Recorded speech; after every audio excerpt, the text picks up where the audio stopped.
warahmatullahi wabarakatuh. Selamat pagi. Sebelumnya perkenalkan nama saya Ketika Setiarani. Di sini saya mendapatkan tugas laporan kasus ketuban pecah dini dengan pembimbing Dr. Nunung Nurbainiwati, spesialis obstetrik ginekologi konsultan. Sebelumnya saya ingin berterima kasih terlebih dahulu kepada Dr. Nunung yang sudah membimbing saya sehingga laporan kasus saya ini bisa selesai dengan baik.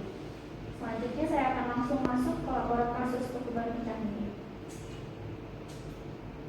Untuk identitas pasien, Nyonya T usia 22 tahun, jenis kelamin perempuan, alamatnya Desa Jatiregang, Pabuaran, Kabupaten Cirebon, pekerjaan ibu rumah tangga, agama Islam, pendidikan terakhir sekolah menengah atas, status pernikahannya sudah menikah, tanggal pemeriksaannya 13 Januari 2021 pada jam 14.00. Kemudian ini adalah anamnesis yang sudah saya dapatkan. Yang pertama yaitu keluhan utamanya yaitu keluar air dari jalan lahir. Kemudian pasien datang ke IGD Kebidanan RSUD Walet Kabupaten Cirebon pada tanggal 13 Januari 2021 pukul 14.00 dengan G1P0 Arnold Gravida Aterem 37 minggu dengan KPD lebih dari 24 jam.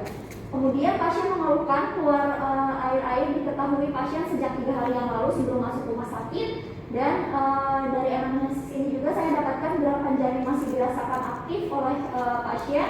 Pasien tidak memiliki riwayat perjalanan ke luar kota, riwayat kontak dengan keluarga dari luar kota juga disangka oleh pasien, batuk, pilek, demam, dan sesak nafas juga disangka oleh pasien. Kemudian pasien ini sudah dilakukan juga induksi persalinan di Dr. Sumbaya. Kemudian keluhan mulas-mulas disangka oleh pasien. Ini adalah riwayat penyakit dari pasien. Yang pertama yaitu ada riwayat penyakit dahulu, dari riwayat penyakit jantung disangka oleh pasien, riwayat penyakit hepat, riwayat penyakit ginjal, riwayat penyakit paru, riwayat penyakit DM, riwayat penyakit hipertensi, riwayat penyakit trauma, dan riwayat alergi disangka oleh pasien. Kemudian riwayat penyakit keluarga juga dari riwayat penyakit hipertensi, riwayat penyakit DM, riwayat penyakit jantung, dan riwayat tumor atau kanker disangka oleh pasien. Kemudian riwayat pribadi dan sosial, riwayat merokok, dan riwayat minum alkohol disangka oleh pasien. Setelah itu juga pasien memiliki riwayat operasi, dilakukan operasi fibroadenoma mame pada tahun 2019 di RSUD Walet Kabupaten Cirebon. Kemudian riwayat menstruasi pasien yaitu menstruasi pertama pada usia 14 tahun, siklus haidnya teratur 28-30 hari, lamanya sekitar 4-7 hari. Setelah itu riwayat obstetrik, riwayat abortus disangka oleh pasien, riwayat ginekologi, riwayat kanker, fiskal ovarium, mioma uteri, perdarahan pervaginal di luar menstruasi disangka oleh pasien. Kemudian riwayat ANC dan KB, ANC dibidan 4 kali selama kehamilan, imunisasi IPT 2 kali, dibidan dari puskesmas, USG 2 kali pada saat trimester pertama di Dr. Fahmi SPOG, kemudian USG juga 2 kali di trimester kedua di Dr. Fahmi SPOG juga, dan USG 2 kali pada saat trimester ketiga di Dr. Fahmi juga. Kemudian riwayat pernikahan, pasien mengaku menikah pada usia 21 tahun, lama perkawinan baru 8 bulan dan merupakan pernikahan yang pertama. Ini adalah hasil dari pemeriksaan fisik. Yang pertama yaitu ada keadaan umumnya baik, untuk kesadarannya kompos mentis, untuk tanda-tanda vitalnya yang pertama ada tekanan darah 110/70, kemudian nadinya 82 kali per menit, respirasinya 20 kali per menit, suhunya 36,3 derajat Celcius. Untuk kepalanya normosepal, plasma gravidarumnya negatif, rambut berwarna hitam dan tidak mudah rontok. Kemudian matanya simetris, konjungtiva anemis tidak ada, kemudian sianosis juga tidak ada. Kemudian hidung deviasinya negatif, sekretnya negatif, darahnya negatif. Kemudian telinga simetris, tidak ada darah, tidak ada sekret. Mulut, bibir, sianosis tidak ada, lidah kotor juga tidak ada. Kemudian karies dan gusi berdarah juga tidak ada pada pasien. Leher, KGB membesar tidak ada pada pasien, GVP meningkat juga tidak ada pada pasien. Kemudian toraks, pulmonya itu VBS, positif-positif, trompi-nya negatif-negatif, wheezingnya negatif-negatif. Kemudian bunyi jantung parunya, bunyi jantung 1 dan bunyi jantung 2-nya reguler, murmurnya tidak ada. Kemudian untuk galaknya juga tidak ada. Abdomennya sembung gravida, bisi busuknya positif, nyeri tekannya negatif, kria negatif, bijas negatif. Kemudian ekstremitasnya asal hangat positif, edenamnya negatif. OMT kurang dari 2 detik. Ini adalah status obstetrikus dari pasien. Yang pertama ada pemeriksaan fisik keluar, yaitu TFU-nya 30 cm, DJJ-nya 152 kali per menit, reguler, visinya tidak ada. Kemudian untuk relapotnya, TFU-nya 30 cm, trabal lunak, presentasi bokong, taksiran berat badan janinnya yaitu 2790 gram. Kemudian relapot 2-nya punggung kiri dan bagian kecil-kecil janin teraba di kanan ibu, DJJ-nya 152 kali per menit. Untuk relapot 3-nya teraba bulat keras dan presentasi kepala. Kemudian untuk relapot 4-nya belum masuk PAP atau konfirmasi. Ini adalah pemeriksaan fisik dalamnya, vulva vaginanya tidak ada kelainan. Kemudian pemeriksaan inspekulonya tampak cairan berwarna jernih keluar dari ostium uteri eksternum. Kemudian untuk pemeriksaan fisik dalamnya, vulva vagina tidak ada kelainan. Pemeriksaan inspekulonya tampak cairan berwarna jernih keluar dari ostium uteri eksternum. Kemudian untuk vaginal pushernya, dinding vagina licin, postionnya tebal dan lunak, letak serviksnya di tengah. Untuk pembukaannya belum ada pembukaan, ketubannya positif, sisa sedikit kering. Kemudian tes lakmusnya atau nitrazin positif, kertas lakmus merah berubah menjadi warna biru. Kemudian tes pH-nya sekitar 8. Kemudian ini adalah diagnosisnya. Yang pertama, Nyonya T usia 22 tahun, D1P0A0, gravida aterem 37 minggu, ketuban pecah dini lebih dari 24 jam yang lalu dan janin tunggal hidup presentasi kepala. Untuk penata laksanaannya yang medikamentosanya yaitu ada observasi KU, TTV, DJJ dan pengajuan persalinan. Kemudian ada usulan pemeriksaan EKG, konsul dokter Deni SPODK, kemudian persiapan SC pada tanggal 14 Januari 2021 dan konsul dokter Aris, spesialis anestesi dan screening COVID sesuai protokol rumah sakit. Kemudian medikamentosanya yang pertama ada infus RL, labu 1 cairan 120 tetes per menit, kemudian ada anbacin per IV 1 gram, pramedikasi per oral 1 jam sebelum operasi yaitu ada paracetamol 1 kali 500 mg, ibuprofen 1 kali 400 mg dan gabapentin 1 kali 300 mg. Untuk prognosisnya ada advitam, lubiargonam, fungsionam, lubiargonam dan adisanationam, lubiargonam. Kemudian ini adalah pembahasannya. Yang pertama ada definisi dari ketuban pecah dini terlebih dahulu. Ini saya dapatkan dari PNPK ketuban pecah dini POGI tahun 2016. Untuk yang pertama ada PROM. PROM adalah ketuban pecah dini atau prematur rupture of membrane. Dia ini terjadi pada pasien yang melampaui usia kehamilan 37 minggu dan ditandai dengan pecahnya ketuban sebelum masuk awal persalinan. Kemudian untuk PPROM-nya, ketuban pecah sebelum waktu atau preterm prematur rupture of membrane atau PPROM, yaitu pecahnya membran chorioamniotik pada usia kehamilan kurang dari 37 minggu. Kemudian ada lagi definisi yang lanjutan dari PPROM, yaitu spontaneous preterm rupture of the membrane, yaitu SPROM, adalah pecahnya ketuban setelah atau dengan onset persalinan yang terjadi sebelum 37 minggu. Ketika PROM ini lebih dari 18 jam sebelum persalinan, itu dianggap sebagai prolong dari PROM dan menempatkan ibu dan janin pada peningkatan resiko infeksi. Kemudian ini adalah etiologi dari KPD. Itu biasanya dia disebabkan oleh hilangnya elastisitas dari selaput ketuban. Ini biasanya sangat erat dengan terjadinya penipisan dari jaringan kolagen, yaitu pada saat terjadi penipisan ini bisa disebabkan oleh infeksi atau rendahnya kadar kolagen. Nah, ini adalah faktor-faktor predisposisi dari terjadinya kadar kolagen yang rendah. Yang pertama ada inkompetensi serviks, kemudian ada peningkatan tekanan uterin, intrauterin, biasanya disebabkan oleh trauma atau gemeli, kehamilan gemeli, polihidroamnion atau makrosomia. Kemudian dari kelainan letak bayi juga bisa menyebabkan penipisan dari kadarnya kolagen. Setelah itu ada infeksi, defisiensi vitamin C dan Fe, selaput ketuban juga menjadi salah satu faktor dari penipisan kadar kolagen. Ini adalah epidemiologinya. Jadi KPD menurut WHO itu ada 5-10% dari keseluruhan kehamilan. Sedangkan kalau KPD yang terjadi pada kehamilan aterem itu sekitar 70%. Nah, untuk yang pretermnya sendiri itu sekitar 1% dari Kemudian untuk selanjutnya itu ada resiko terjadinya poliomielitis juga. Pada kehamilan atelek itu sekitar 10% dan akan meningkat sekitar 40% bila terjadinya itu lebih dari 24 jam. Kemudian setelah itu juga ada 90% ini akan memasuki persalinan spontan dalam 24 jam setelah mereka mengalami KPD pada kehamilan atelek. Dan di Indonesia sendiri insiden KPD itu ada sekitar 4,5% sampai 6% dari seluruh kehamilan. Dan KPD ini bisa berulang pada kehamilan berikutnya itu sekitar 21 sampai 32%. Kemudian ini adalah patofisiologi dari KPD atau ketuban pecah dini. Jadi pertama itu ada daya renggang yang dipengaruhi oleh MMP dan TIMP.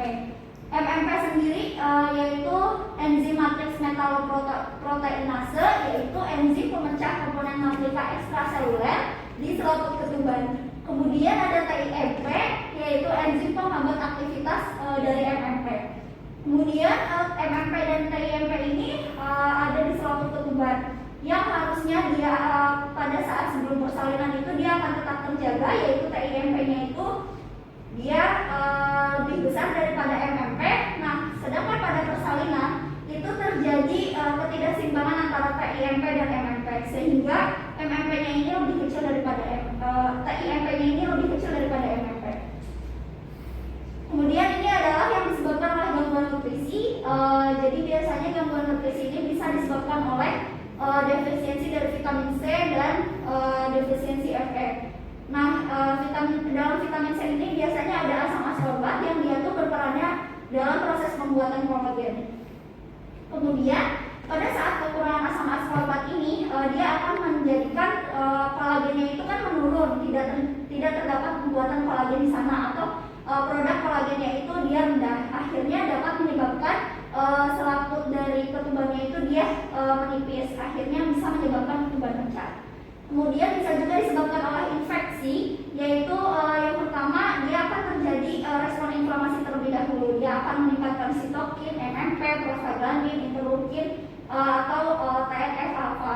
Kemudian dia akan terjadi proses inflamasi di sana dan akan terjadi respon inflamasi, akhirnya akan menyebabkan dari selaput ketubannya itu menipis dan menyebabkan ketuban pecah. Kemudian yang bisa menyebabkan infeksi juga bisa dari flora vagina, yaitu Streptococcus grup, Staphylococcus aureus, dan Trichomonas vaginalis.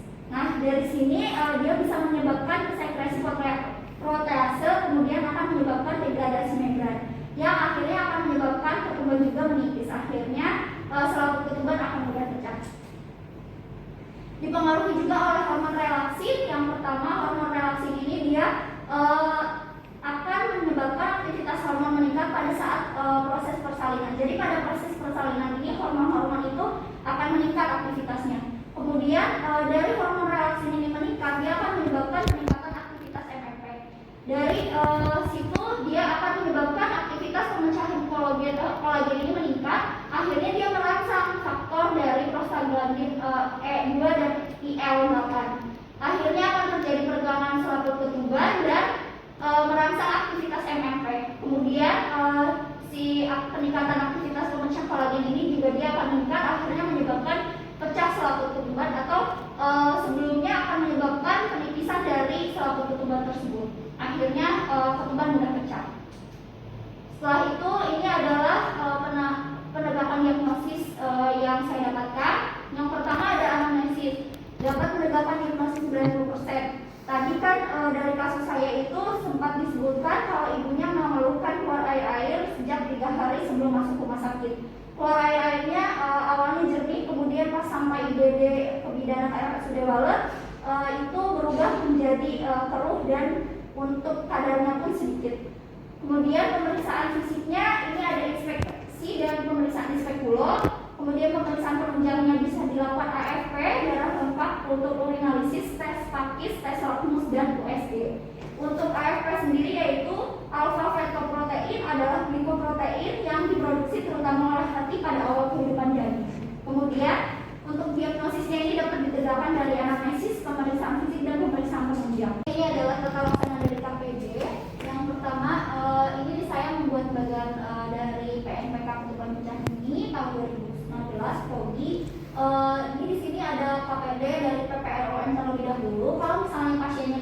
jenis PPROM, kita perlu observasi terlebih dahulu tentang vital sign dari ibunya atau pasiennya. Kemudian dilihat juga temperaturnya, habis itu dilihat juga apakah ada fetal distress pada janinnya atau tidak, dan bisa diberikan kortikosteroid. Kemudian apabila gagal, bisa dilakukan seksio sesar sebagai terminasi dari kehamilan agar tidak membahayakan ibu dan bayinya. Kemudian ada juga dari PROM, dilihat dari letak kepalanya apakah sudah bagus atau tidak. Jika memang letak kepalanya ini sudah di bawah dan memang bagus, bisa dilakukan persalinan per vagina. Kita indikasikan induksi terlebih dahulu. Dilihat apakah induksi ini bisa berjalan dengan baik atau tidak. Itu dilihat dari waktu dan apakah adanya infeksi. Jadi bisa dilakukan tes darah rutin juga untuk dilihat apakah leukositnya naik atau tidak. Apabila naik, mungkin bisa menjadi suspek adanya infeksi. Kemudian setelah itu apabila induksi gagal, bisa dilakukan seksio sesar sebagai terminasi dari kehamilan. Dari induksi gagal ini bisa dikarenakan oleh reaksi uterus yang tidak ada, kelainan letak kepala, fetal distress, ruptur uteri imminens, ataupun karena memang ibunya ini CPD. Setelah itu apabila berhasil dari induksi ini, bisa dilakukan persalinan per vagina. Pada saat masuk rumah sakit, KPD ini bisa dilakukan terlebih dahulu pemberian antibiotik sebagai profilaksis dari infeksi. Kemudian batasi pemeriksaan dalam karena bisa terjadi atau sebagai faktor terjadinya infeksi. Kemudian observasi dari tanda infeksi dan fetal distress tadi baik PROM maupun PROM. Kemudian kelainan obstetrinya juga dilihat apakah ada fetal distress, letak susah, CPD, riwayat obstetri buruk, grand multipara, elderly, primigravida, dan riwayat infertilitas. Kalau misalnya ada kelainan obstetri ini, bisa langsung dilakukan seksio sesar tanpa melihat lagi apakah bisa bersalinan per vagina atau dilakukan induksi persalinan. Kemudian ini adalah penata laksanaan KPD, yaitu ada dua manajemen. Yang pertama ada manajemen ekspektatif, yaitu penanganan dengan pendekatan tanpa intervensi. Jadi dilakukan seperti observasi yang tadi pertama di sini. Nah, di sini ini observasi temperatur fetal distress, terus vital sign dari ibunya, dan pemberian kortikosteroid. Kemudian ada manajemen aktif, yaitu prediksi untuk lebih aktif mengintervensi dari persalinan. Ini adalah medikamentosa yang biasanya diberikan pada KPD lebih dari 24 jam. Ini juga saya dapatkan dari PNPK Ketuban Pecah Dini POGI 2016. Medikamentosanya bisa diberikan antibiotik benzopenisilin 1,2 gram IV untuk evaluasinya setiap 4 jam. Kemudian bisa diberikan juga clindamycin jika sensitif penisilin, itu sebanyak 600 mg IV dievaluasi setiap 8 jam. Kemudian ini adalah medikamentosa yang digunakan pada KPD. Ini bisa diberikan magnesium. Ini magnesium ini dia efeknya untuk neuroproteksi pada PPROM kurang dari 31 minggu bila persalinannya diperkirakan dalam waktu 24 jam.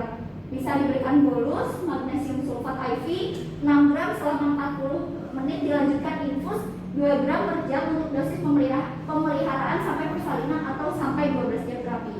Kemudian juga bisa diberikan kortikosteroid, ini untuk menurunkan resiko terjadinya sindrom distres pernapasan, yaitu betametaxol 12 mg IM selama setiap 24 jam dikali 2 dosis. Kemudian jika betametaxol ini tidak ada atau tidak tersedia, bisa diberikan dexamethasone 6 mg IM setiap 12 jam. Kemudian dexamethasone juga bisa berperan sebagai pematangan paru pada bayinya.